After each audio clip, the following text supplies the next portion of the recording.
Actually, this month, I'm not only celebrating my birthday, but my 1-year anniversary here in GMCC. Okay. Thank you ako especially kay Makoy who invited me here.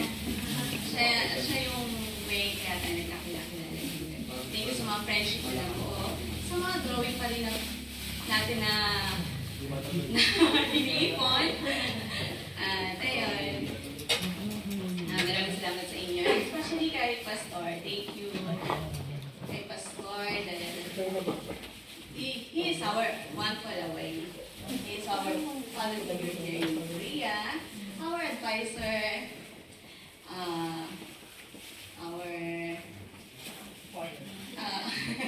Our everything here in Korea. Especially thank you because especially kay God that He uses His life sa lahat ng mga pinutulong niya sa atin. At syempre, pastor yung way, bakit tayo nagkakaroon ng intimate more relationship kay God. At more na naging malapit tayo kay Lord.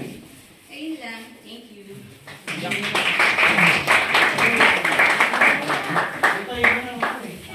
Gusto ko lang pong magpasalamat muna kay Lord. Binigyan ako ng pagkakataon na makasal sa ganito community. So, in 7 years, parang wala naman ako natin na ibang church, and this one is the first time for 7 years in South Korea. So, very thankful ako. Nahila ako ng trabaho ko dito sa Nico para mag-start na kilalanin pa si God sa buhay ko. And then, thank you kay Pastor for guiding us. Lahat tayo dito. Lahat tayo alam ko na nangungilan sa pamilya natin, may mga anak or may pamilya tayong iwan sa Pilipinas. And itong community na to, tinuruan niya ako na kahit paano kahit nasa ibang bansa ka, makakakita ka pa rin ng pamilya kahit hindi mo kadugo, is may tutulong mo ka pamilya sa paraan ni God at kay Pastor po. Maraming salamat. You don't want to be the last, huh?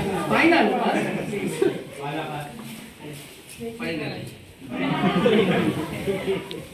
I am very grateful for today because of this.